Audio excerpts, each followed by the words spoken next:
Welcome back to Dead Wax. Oh we my have gosh. with us an amazing talent, an amazing singer-songwriter, Hohnen Ford. Her first EP entitled Infinity came out last year. Am I running out of time to find infinity?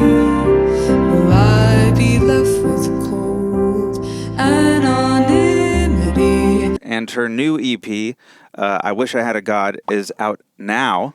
Honest Mistake Congratulations. is the lead Thank you single. so much. It's Wow. so good. I love your music. I'm so excited to do this with you. Thank you. Jack, what are we going to be talking about today? We're talking about one of my favorite singer-songwriters, the incomparable Judy Sill, Yeah. which is your recommendation. Yeah, I didn't know she was one of your favorite singer-songwriters. Oh my God. Should we just dive in and listen to it, and then we can talk about the song and whatnot? Let's Yeah. dive in and listen to Judy Sill. Okay, here we go. Here we go. Sun to the bleeding, absence of sound, and you will hear what is, and you will hear what is, and you will hear what is, and you will hear what is. Good Lord. Everyone okay? My God. Oh my I seriously God. feel like I'm going to start crying. Yeah. It's... Yeah. It would be good for camera if you did. Should we just cry and then that Yeah, we leave it? let's get it out for a minute, Yeah. and then we can come back to analysis. Okay, before...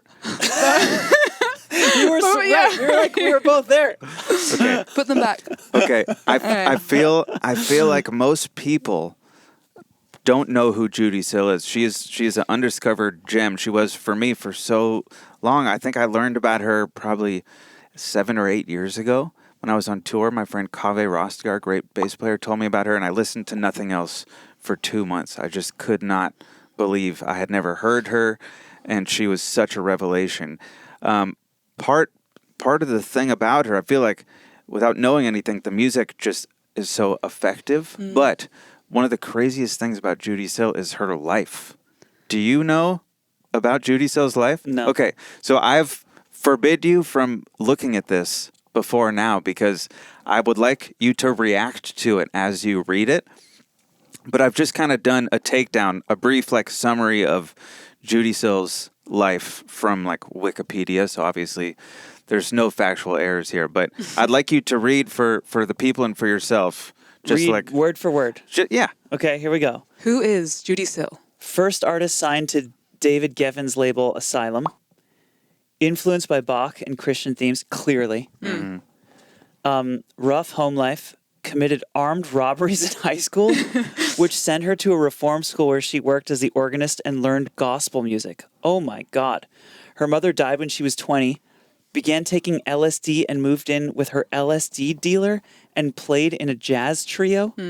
Never a good idea. So she lost her whole family by the time she was in her early 20s. Her dad died. Her brother died when she got out of prison. Anyways, keep going. This tragic upbringing. Married jazz pianist Bob Harris, moved back to California and resorted to crime to support her addiction, including robbery, sex work, forgery, and fraud. Went to jail and learned her brother had died. Her albums didn't sell well. She didn't want to open for people. Camped out on David Geffen's lawn to protest his lack of support of her albums. Got back into drug addiction and worked as a cartoonist. Died of suicide from a drug overdose in North Hollywood in 1979 after she had fallen into obscurity.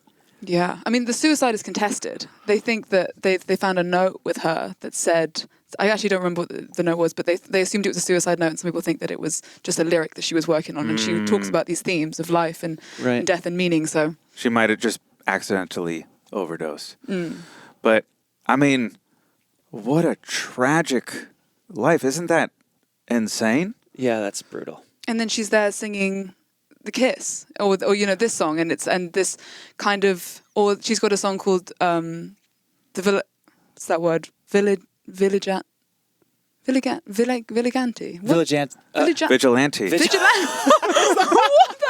Wow. That was great. That was a brain fart. It was the that really... Vigilante. Yeah. Vigilante. I'm really That was getting beautiful. into English recently. Yeah. You guys Anyway. invented this language, right? Yeah, Oh my these are my God. people. Yeah. Sorry. Yeah, the vigilante. But she's then like doing crime and Yeah. then singing about values in life. And Why did you pick this song? What do you love about this song? this song, when I heard it, just blew me away. I knew a few of her songs. My mom's like community choir song, like Jesus Was a Crossmaker, and it was like. So I thought Judy Sill was like, do do do do do do do. I mean, but how deep is that lyric though? Jesus was a crossmaker. Yeah. Like that song's crazy. And- Anyways, yeah. go on. Yeah. Yeah. So many of her songs we can just like you could go so deep on. Yeah. But and then so she's got 3 records, right? She's got Heart Food. Mm-hmm. What a record name. Heart, yeah, one of the best. Yeah, so good. It's like Songs in the Key of Life. It's like just one of those Yeah. things you're like, of course, that makes Of course, so much that's an sense. album title. And then the other one, which is with Lady O on it. I forget what it's. Is it called Canyon? Yeah, what Angel is of that the- one I don't know called? that one. But and then the third one, which was released posthumously, which has got all these demos on, which I listened through it, and it's kind of this hodgepodge of all these strange worlds that she was like straddling between, which is this beautiful like. I mean, it's all kind of acoustic, but some of it's kind of really like country-esque, and then other bits are these really kind of more churchy, like songs like this, where it's just like beautiful and ethereal, and then it kind of gets into a bit more of like a vibe, a different vibe. And this one just stood out to me, and I was just like, no way did someone write these, like these lyrics have been written. It What- just got me. Was this a demo or something? Because it sounds like somebody's like setting up a mic in the background. Like It is. sounds It's like a home demo. So someone's like moving shit around in the background of the recording. Mm-hmm. But it kind of adds to the feeling of it. It feels informal Yes. and sad, and like it actually works really well. Totally. You know what I mean? Yeah. Like I liked that about it. It feels like it makes you feel like you're there with her while she's playing. It's so intimate. Yes, exactly. It adds to the intimacy of the whole thing. Yeah, it gives you a visual along with it. Like the it's such a good recording. Yeah. Like her guitar playing is so good. Yeah. The, So good. The sound of the guitar is so good. The sound of her voice is so good. Like the way at the beginning of the song, she sounds so haggard. She sounds like she's just woken up from like some drug-induced coma or something. Yeah. And then by the end of the song, she kind of sounds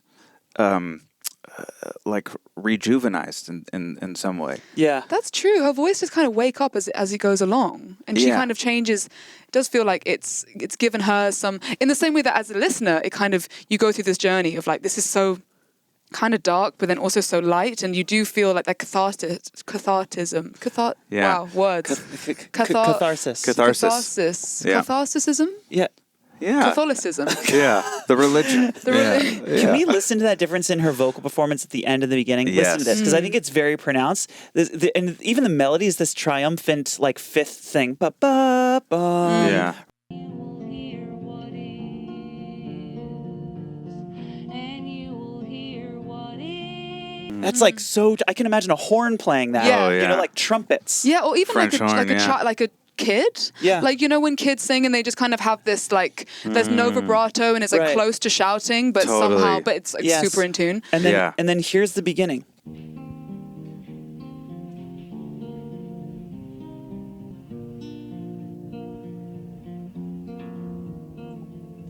Emerald River dance with such velvety grace to the rhythm of the earth. Like she sounds 50. Yeah. And she's not. She's probably 30 and Yeah.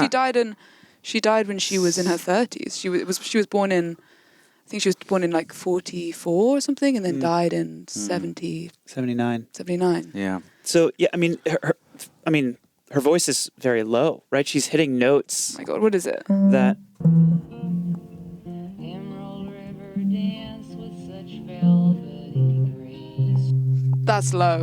I mean- yeah, low. And let me tell you, that's low. Yeah. A C, and that in that kind of like sound as well. Like it's not airy. It's No. like grace. Oh wow. So that's the Did other we thing. get that? Nailed it. Like her enunciation, the way she says the words. I feel like she's telling me, not like she's singing to me. Yeah. It sounds like she's talking Yeah. these lyrics, and there happens to be notes on them. But she's not, there's zero affect. Yeah. I just feel like I'm hearing her explain this idea, you know? Yeah, she's so genuine, and she's clearly lived a life Right. of what she's talking about. Like there's nothing put on about her in any way. I mean, even like the way that she was signed to the deal, and then her record didn't do well, and they tried to make her open for people, and she's like, fuck that. And she camped out on David Geffen's lawn. She was, this one thing I didn't put in there, she was yelling, she was bisexual, and she was yelling like homophobic slurs at him, like from his lawn. Because he was closeted. He was closeted. Right. Yeah. Holy mackerel. So she's clearly like this tortured soul who's Yeah. lived this tortured life and who never got recognition. She was like, by her own telling, by her own account, by her own, lived experience, a failure. Do you know what I mean? Like, her records didn't sell. She was dropped from her label, and she died. She died of just a drug addict. Okay. The eternal question. Yeah. Do you have to be a tortured soul to make something this beautiful? Right. Yeah, it is that is the eternal question. I mean, that last verse, right? It feels like everyone's so afraid of emotion because they can't bear the pain. But the deeper sorrow carves in the heart of your being, the more joy you can contain. Like, the deeper sorrow carves, like, you asked Judy, but then, having said that, I don't know, like, Judy was incredibly gifted. I think, you can hear that in her musicianship, in her playing, and I wonder if she hadn't had all that sorrow, maybe she would have been able to do what she did and so much more. And we were robbed of that because of the tragedy of her life. Here's the thing. Some musicians are like screenwriters. Like, usually, if they're good, if it feels honest, there's kernels of truth in there. But she's not, a Randy Newman writing a portrait of somebody else. Like, she's writing about her life, and it wouldn't be like this if she hadn't lived it. I don't think you'd feel it like that if she hadn't lived it. It's true. I think it's a funny. I think about that also a lot with like Billie Holiday. So many young vocalists, or even like Amy Winehouse, like there's a kind of obsession with that sound. And it's quite interesting, like the post-Amy Winehouse thing of everyone, there are loads of new artists coming up of young women singing kind of like with the like, and like thinking, and it's like, no, it's what made them great was kind of almost despite that. Like, that's not the bit to get fixated on. There's a... It's like they're imitating the behaviors instead of the mindset. Not that you can even imitate the mindset, but Right. but I think what you're pointing out is like those affects come from like a very authentic place inside those singers. And if you just put on the affect without it coming from that same place, it feels like an affect. Yeah. Yeah. I think part of the thing that is, I feel like musicians envy comedians, and comedians and actors tend to envy musicians, because I think there's a thing about songwriters and musicians, like it's true. It's like it feels more real somehow than an actor or a comedian who's saying someone else's lines or saying the same thing every night. It's like there's something about the allure of like, this guy's telling a true story about something that actually happened to him that I think she encapsulates perfectly. That lyric that you mentioned, can you say that lyric one more time? Yeah, the third verse, my favorite lyric I think ever written. It feels like everyone's so afraid of emotion because they can't bear the pain. But the deeper sorrow carves in the heart of your being, the more joy you can contain. I mean, so that's for me an exceptional lyric.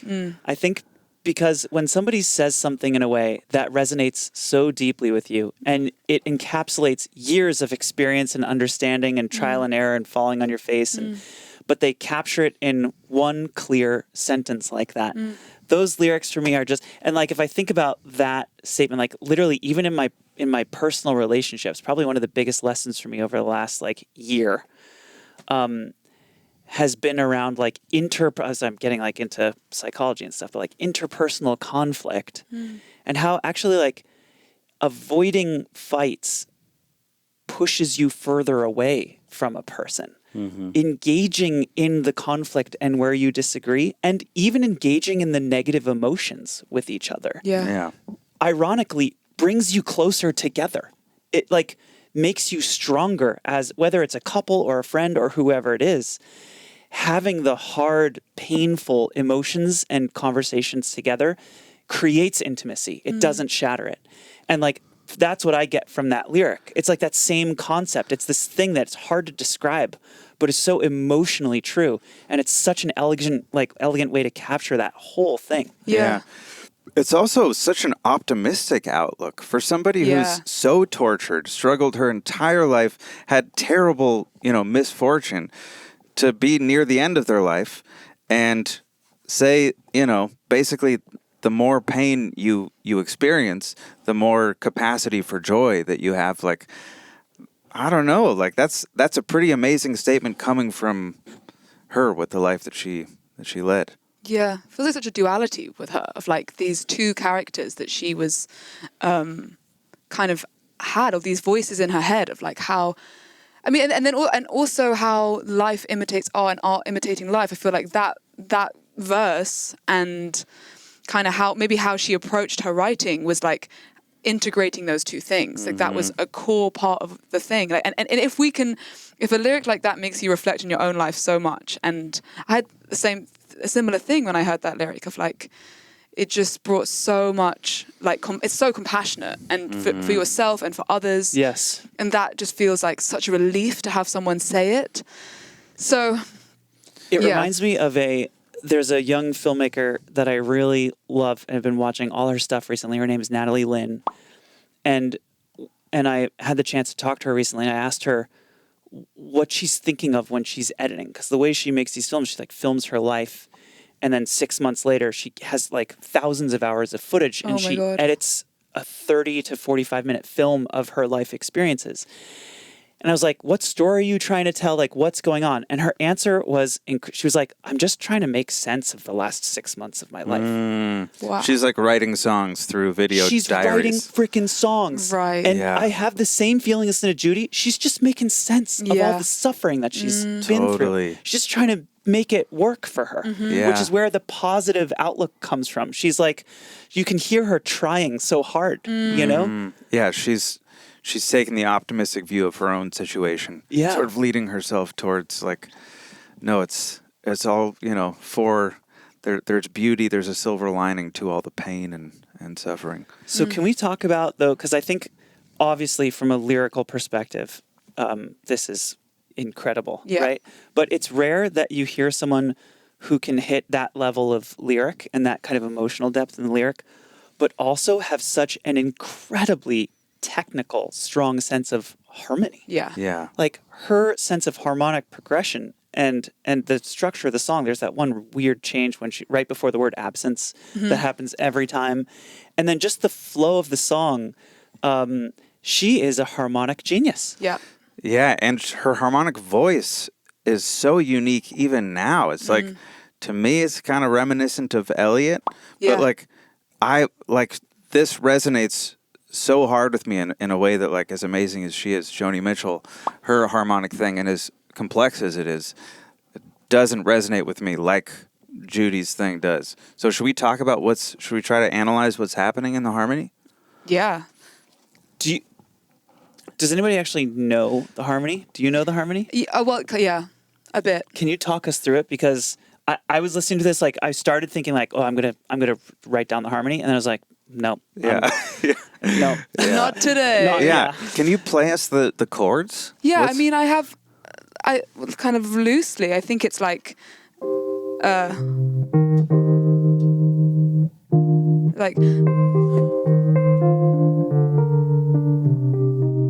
and then I don't, and then in my head, the kind of simplified version of it is kind of like, Yeah. And then it goes, so you think it's good. That's a 2-5-1 to what you think is going to be the minor, the relative minor. 6, right. But instead, there's a deceptive cadence. A deceptive cadence means it doesn't resolve to the place you thought it was going to resolve. So here's a standard cadence would be a 1 chord and then a predominant chord like a 2 or a 4, 5, 1. A deceptive cadence would be instead of going, you go. It's deceptive. Like my ex. Goes to the 4. To the 4. Which this is like, yeah, I'm so into 4 as like and any song that we were talking about like Wichita Lineman, which is like another great song that kind of avoids the 1 loads, and I think there's something really magic and like painful and beautiful about the 4, and then it kind of gets back there.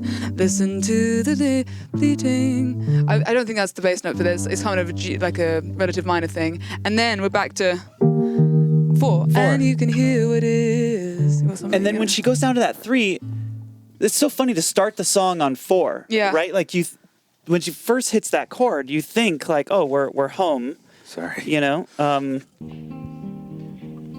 Except it's a 6. It's got that 6 on top. It's got that C on top. Yeah, so it's right. not quite a straight up 4. But and then right here, you realize, oh no, that's 3, 2, 1. You know, it's like yeah, let's. Oh, she. And that's a sus. yeah. That's a 5. Yeah, it's Yeah. a 5. Which is I was kind of hearing it as that, but I think yeah. The other thing about these chords is normally Right, you get that flat 5 in there. right. So to play it as she's a not straight Yeah, it's is cool.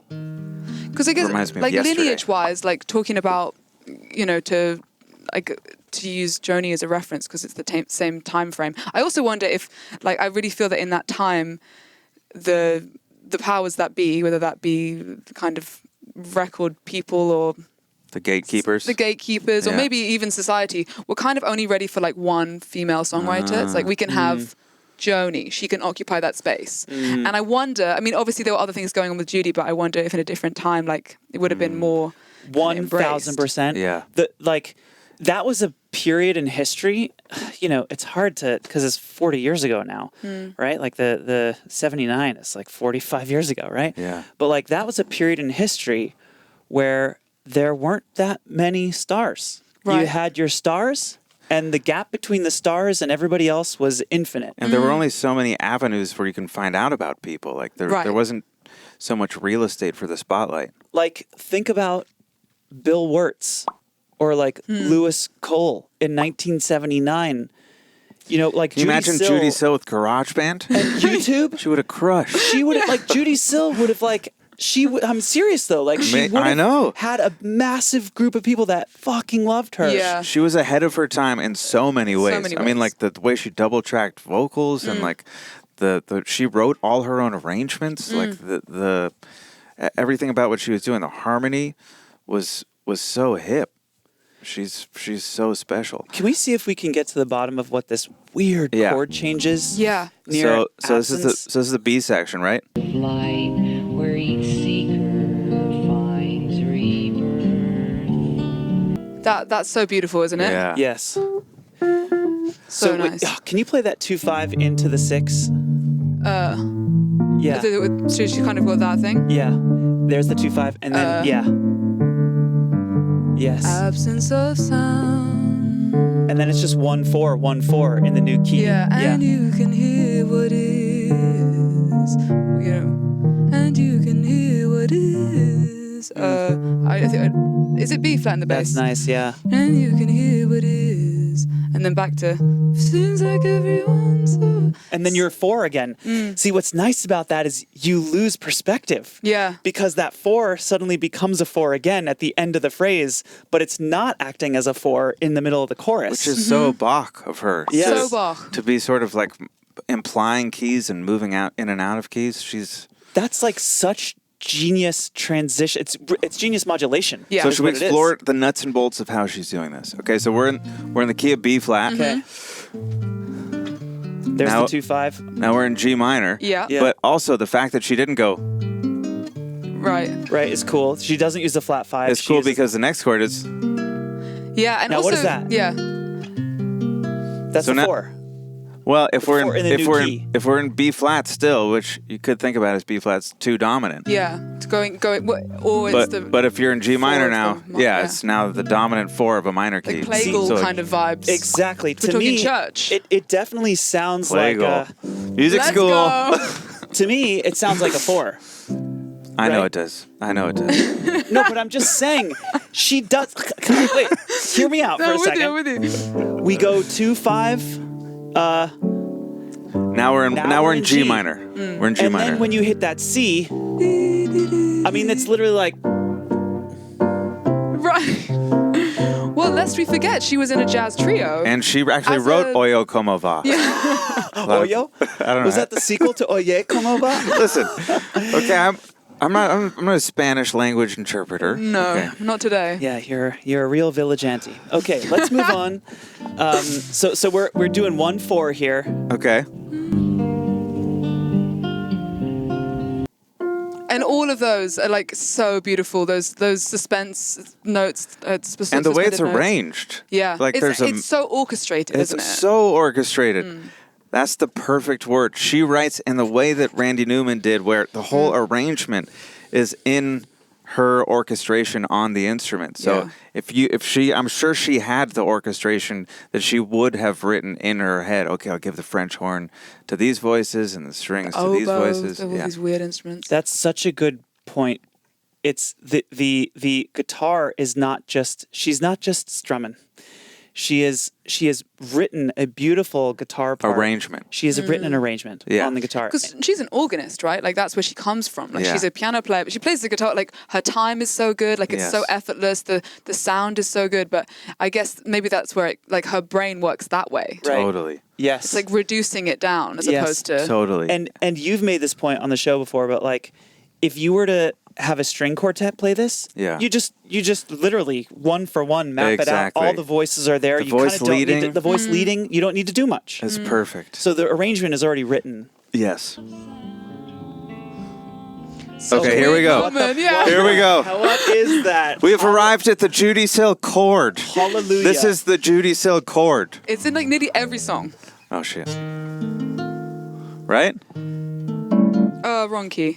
That's Yeah, it's an F, it's which like is 5/4. with the E flat in the bass. exactly. Yeah. It Which was is the the- 7th in the bass, so it's 3rd inversion. Yeah. Now at this point we're in the 1C, key. if you will. What key Yeah. are we in, or what implied key are we in here? Okay, Because so if we she's- went That's that G. That's that A minor to yeah, the D. Yeah. to the D. And then So- we're going to 4 instead of the 6. So wait, now that's Oh, E. What is that? So if we're in the key of G minor still, Now we're in a flat 6. well, it's a flat 7. It's an F over E flat. Oh, and because we're in G minor, If we're still in G minor, but that's our pivot chord because we're going back to B. we're going B back flat. to B, so it's the 5 of B flat. And she uses it to get to Oh my God. Okay, so let's talk which about is why this is works. classic Judy. Okay.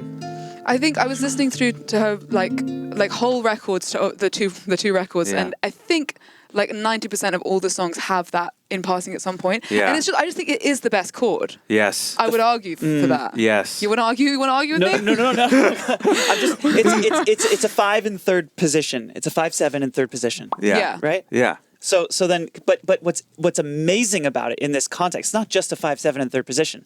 We're in G minor going to B flat. Yeah. So what's amazing about this is when you hit that E flat, it sounds like a deceptive cadence to the flat 6.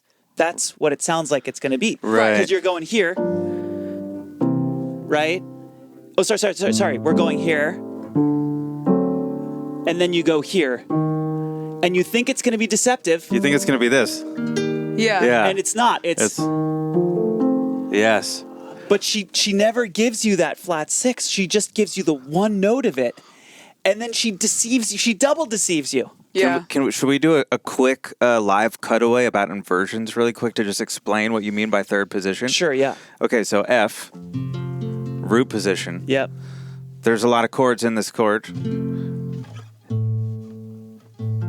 That's first position. First inversion has With the third in the bass. Very good. Yep. Very nice. Second inversion which sounds Right? very unstable, right? The fifth is in the bass. It's got this momentum to it. You think it's going somewhere. It's very, Right. also very church. Like that's Very another church. strong contender for best chord, I would Which say. Brian Because Wilson all Brian the time. Wilson, God only knows. And that's also a very Bach style chord, right? 'Cause you could Exactly. Yes. right? Which is like this is So Bach. a 1 with a 5 in the bass. Do you say Bach or Bach? I say Bach. You say Bach. No, I don't say Bach. I did a earlier on, and now I feel like a No, but that's my intuition as well, is to go, but then Yeah. No. See, I do it very soft. I'm Bach. you just kind of throw it away. It's Bach. Yeah. mine's more Bach. Oh, that's hard. Yeah. Because if you say Bach, that's wrong. That That's- sounds so bad. It does sound weird. It's also getting more we say it's getting really It's bad. getting weirder. I'm getting Okay. This is not Anyway, so okay. so from the second inversion, most people just use those inversions, right? Yeah. That was a nice chord over. Okay, but you can put the 7 in the bass, and which sounds like this, and that's a super underused chord in my opinion. Anyways, that's inversions. That's inversions. And people think of it sometimes like in different contexts as like a Lydian vibe, that it's like the like 2 major over 1, and it can be used in that way, but this is way cooler, I think. Wait, explain that to me. 2 major over. Oh, I see. I so see. like if we did like, it's like D Yes. major over C, Right. then you think of it like right. Yeah. that's like a Lydian slash chord. Yeah. But this is like the functional, not Yes. the modal. Exactly. There's a different way to analyze these notes together, which if you're thinking of E flat as the root, Right. it's a Lydian with a 6 and a 9. So Okay. Joni would probably hear it as a Lydian, because Joni came from the Modal. folk leniency, which is modal difference, right? You learn tunes which are like the home key is that. That's, Yeah. Right. And Mixolydian, if you will. Right. Yeah. But So yeah. what's interesting about this then is like clearly this is not modal. There is so much functional harmony Yeah. throughout this. I mean, the whole thing is functional, Yeah. right? Just in really intricate ways. Yeah. But okay, take a step back, because remember the way we got here was like incredible heartfelt lyrics and emotion. mirroring with this, life, like- life mirrors art, and then And then this insane technical harmony that's like just disgusting classical chops when it comes to Yeah. harmonic organization. And the cool thing about this use of harmony, this type of use of harmony, is it's not flashy. It's so effective. Like Yes. it cuts right to your heart, right past all the fucking. Fuck it, I'm gonna quit. Look This at me. sucks. Yeah. I hate her. the way that the strings are ringing at that moment as well. Yeah. So what's the tuning? It's like a different. She might just be down a half step on the guitar, unless I'm in a weird. She's an E flat, just standard. So Down a half step. do we know what her is she Paul McCartneying this, or does she have a technical understanding of what she's doing here? I think she has I think so. She had perfect pitch, and I think she was like a bit of a savant in terms, and like with the Bach stuff. Yeah. Nice. C. It was a beautiful C. Yeah, I'm it's working on beautiful. it. Well done. I think she also had this, like, really this calling that she felt that like she had such. I want to talk about like legacy with you guys. I'd be curious because I think she had such a sense of. She was just so driven. Like she felt that it was like her destiny to reach the masses, and like she kind of felt that she deserved it and that she had all the tools to do that. I think she was like understood. She was like, yeah, music, got it. Like what? Now I'm going to change the world with it. I don't think it was like she was discovering it as she went. You know, I think she really put the time in when she was in juvie or whatever, Yeah. playing the organ in church. Yeah. Yeah, she got a lot of time to. I hope they gave her a guitar in prison. Probably not though. Probably. Well, she had an organ, so When Well, that was juvie, but then she went to prison for true. all the other. that's true. Maybe she did have a guitar. when you write songs, Yeah. how much? Because clearly you have an incredible technical understanding of what's going on here.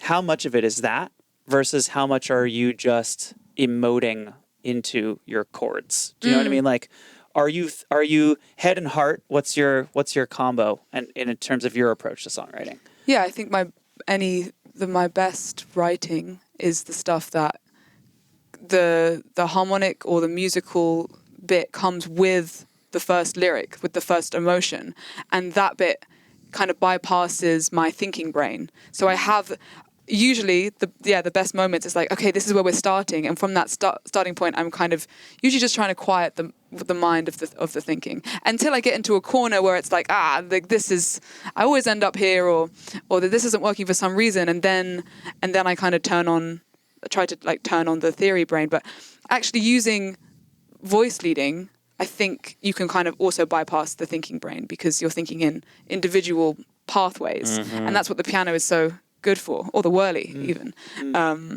Because having a jazz background, it's so easy to start thinking vertically. Yes. Yeah. And this guy and Bach and a lot of my favorite writers are thinking in that linear motion. Yes. Thinking horizontally versus vertically when it comes to harmony means that instead of thinking about chords as C, E7, A7, you might instead think of them as melodies like this. And that when put together, they equal chords. Totally. And then that kind of just accompany your flow, your thought, your flow of thought. Yes. I think that is the kind of music that I'm naturally attracted to, is when I can tell, and I don't even know it, but like if the writer was thinking horizontally and thinking about polyphony, basically, then I just like it more.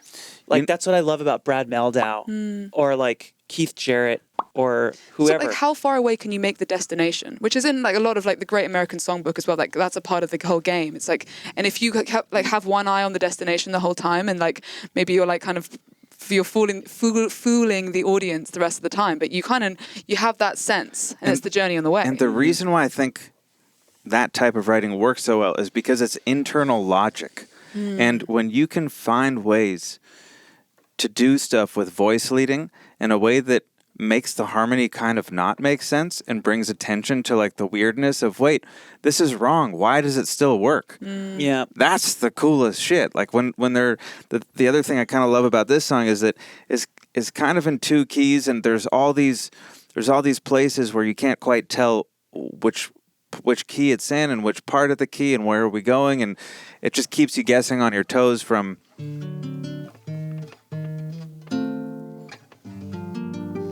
you never know where you're going to end up. So Yeah, it's like she is so aware of the rules, and she's just dancing around them. She's just pivoting around the rules and doing things that shouldn't work, but then they do.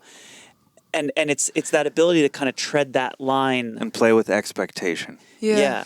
And I feel like that's the point of going to music school or learning theory, is that to me the only reason really would be is that you can understand it so deeply that it gets out, you can get out of the way of it. Yes. So you're not confined by it. And I feel like, anyone other than us three would hear this and just be like moved. And that's what a deep understanding of harmony can enable. It can enable you to like make it almost, it's like they say that about rhythm sections, of like a bad rhythm section you notice, but a good rhythm sections you don't notice. Yeah, It's totally. kind of like that with this harmonic sequence. So you barely notice it until you go like, wait, what's this? And then we can do this. Exactly.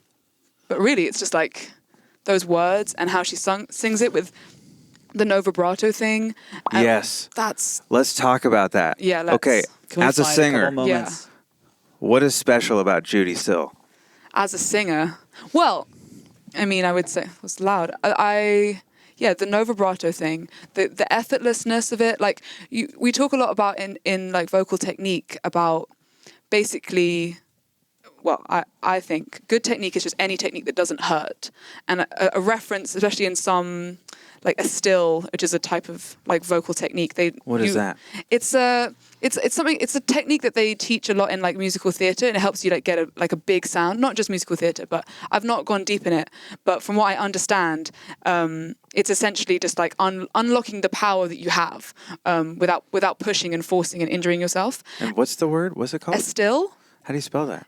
I think it's Estill. I think it's named after a person. And it's a technique. What does it sound like? It would just be like, I reckon most Broadway stars would use that kind of technique. I don't think you need to hear me on the heads. Do you want to hear Oh it? yeah, I would love to hear it. Okay. Well, Oh, I think sorry it about would that, be folks.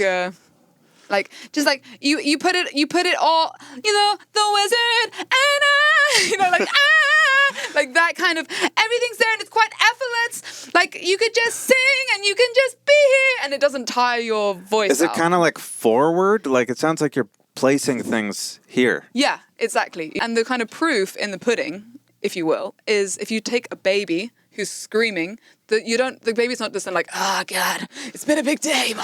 Like it doesn't tire that voice out. Yeah. So how can you like find that effortlessness and power in your own instrument? Mm-hmm. And there's a lot of other like technique schools which are like opera or I guess musical theatre. Where you're aiming for a sound. Yeah. You're trying to get that like enunciation and whatever. But the approach of like trying to find your natural pain-free sound like a baby has. Yes. I feel like that's what she has. And it's so effortless. weird. That's Yeah. interesting. Like yeah. the way that she sings, like I'm used to it now because I've listened to her for a gajillion hours, but the way she sings, like it sounds like she's been through some shit. The way she says words, like she's got this weird kind of twang. She grew up in Oakland. Let's hear Yeah. it. Let's hear it. Right. And you will hear what and you will hear what Yeah, it took me so long to be able to listen to it really. Yeah. Can you imitate what? I don't know. Like and you can hear what it, it's all quite resonant and quite at the front. Yeah. You can hear what is. There's no kind of like, often you get singers who are kind of like scared of singing high or they like reaching for it, and you can almost just imagine that she's just Right. like, Yeah. hear what like it's just like kind of Yeah. nothing moves. There's Yeah. no embellishment. It's just like deadpan. Except, check this out. The last time outro? she says the word, yes, the outro. So sick. She does. and you will hear what is and you will hear what is and you will hear And That's just the blues. Yeah, she's okay. singing the Blues, blues. here. Yeah. Okay. It's so expressive. This is going to be such a horrible comparison, but I can't unthink of it now. Uh-oh. It's like I'm listening to Kermit the Frog. Someday we'll find it, the rainbow connection, the lovers, the dreamers, and me. La da da dee da da doo. And it's like so innocent and unadulterated. Yeah. Like The- there's the something very pure about Kermit singing, and there's a little bit of that here. Unfilteredness. I think also if you have that belief, that calling, maybe like there's no shame. I doesn't feel like she's trying to prove herself to anyone Yeah. because she has that self-belief. She's like, I am. I think that's why she fought so hard when people didn't believe in her, and she was like Yeah. not putting up with shit because she was like, I know this is what I have to Yeah. give. I know how good I am. Yes. She Interesting. has such a strong conviction in what she's doing and what she's saying. Do you think it actually is that? Do you think she's a confident person? Does it sound like she is? Does it sound like she is a person who has conviction and confidence? She sounds like someone who's sure of one thing in her life, and this is it. Yeah, right. Like the rest of her life is shit. She doesn't know what state she's in, but when it comes to sitting down and writing, she's like, this is what I do. This is who I am. Yeah, that's what. Jinx. Personal jinx. I don't know what the next one is. Me neither. Okay. Oh well. I think that's how I feel. That's why I feel from that. is Yeah. that she does know in that moment when she's sitting down, and then she goes from the piano and it all goes to shit, and she's like, she was always trying to kick the habits, right? It wasn't like she was like, I'm a rock star. This is cool. She was like, I've got to do this. I have to fulfill my destiny. Okay, so then I have another question for you then. Because I'm sure there's a lot of people watching this who don't feel a sense of personal conviction or confidence in songwriting or other things. They probably feel a sense of imposter syndrome. They need to find God. So So that's my question for you. No, but you're Sponsored by. 1-800 save me. you're joking, but like, so here's my question: can you do like psychological work on yourself and become a better songwriter? I think so. Totally. In the same way as like a jazz musician, like Judy, our jazz bassist friend, so sick, the jazz musicians I know who work on themselves play better solos because they get out of their own way. I think there's this thing about, I read this thing once a while ago that like the best jazz musicians have like a kind of lower working frontal cortex, and that's the bit that makes you self-conscious. Yeah. And that needs to be off when you're improvising. If not, you're going to play shit, basically. Totally. Because you're trying to play things that people want you to play. Yeah. Ben Folds, when we used to tour, does a thing called Rock This Bitch, where he makes up a song on stage every night. Someone yells Rock This Bitch, he makes up a song. And this one time he was on like an ungodly amount of codeine in Cologne, Germany. He's writing the song, and you hear him just sort of like the fact that he's out of it, and you can hear his frontal lobe is maybe a bit debilitated. The song just pours out, and it's the song Cologne, and he's just like meandering. Wait, like Cologne? Like Cologne? Like Cologne. the city. Like in Germany? Yeah. Just checking. Which the first line is, here in Cologne, I know I said it wrong. But yeah, I feel like musicians use different tools to get past the frontal cortex. One way I like to think about that, and again, wow, we're getting into, I think it's impossible to hear Judy Sill and to not get into psychology in an episode here. Maybe that's why I keep getting into psychology. But the way I think about it is like my brain often I don't feel like singular. I don't feel like there is one me. I feel like there's like a generative me that's like outputting thoughts and feelings and shit that's scary and images and I'm knifing people and it's like, whoa, what the fuck is that? Okay. It's just like, come on. I'm not saying anything. Tell me we more don't about all that. have. I was going to say, is Everybody's got dark fantasies. Hold on. I'm just saying it. All I'm right? just gonna take the. Okay. Whatever. You get what I'm saying, it right? away. Like all the shit that you dream about, the shit that's in your dreams, right? Like those Yeah. are thoughts. that are Sometimes your thoughts surprise you. Yes. Like you don't Intrusive choose your thoughts, if you will. thoughts. Exactly. Yeah. Your thoughts are just running. I think of it as like it's like a news feed. It's just like Yeah. just spewing garbage at you all day. And then you have this other part of you that's like committing armed no thanks. robberies. Right? There's No there's thanks. the editor part of your brain that's Yeah. like not gonna shut up, stop that. Oh, Yeah. actually that's pretty good. That's creative. Let's use that. Yeah. Okay, no, not that. And there's like sometimes I think about in songwriting. Now all I can think about is the fact that I just said I'm knifing people on YouTube. No, go ahead. In songwriting, sometimes I like to think about literally turning off the editor part Yeah. of my being. Yeah, kick So the editor out of the room. It is just the generator, Yes. and you just let the generator go. And Yeah. sometimes I hit record and I let the generator go. And then I can go back after an hour later and filter and choose and pick. But turning off the frontal, whatever you want to call it, frontal cortex or your editor self can be, and making a deliberate decision to turn off your editor self can be a really good way to get yourself out of that box mode. Maybe there's a third person. Maybe you have the generator, you have the editor, and you have the judger. And the judger, I think the editor has a place in music, and the judger doesn't have a place in music ever. And I think I think about this a lot. I've been thinking about this a lot in terms of when you're writing, how to access that flow, but also still be able to go back and like surely she didn't come up with those lyrics on the first run, right? Like surely, please tell me that she went and sat for hours and found the perfect wording and most succinct way to say that. But that's like editing, but still no judgment. And I think that's what she managed to shed. And maybe like heroin kind of helps with that. Like, I don't know. That's not me. But there's an ability to access that because you've not got this like, well, you're shit. This is going to suck anyway. But you still edit it. You go back and you like better it. And you believe that the song deserves to be bettered and edited in that sense. Totally. Yeah, it's I feel like that's the part that you can work on. That's you can't control the first part.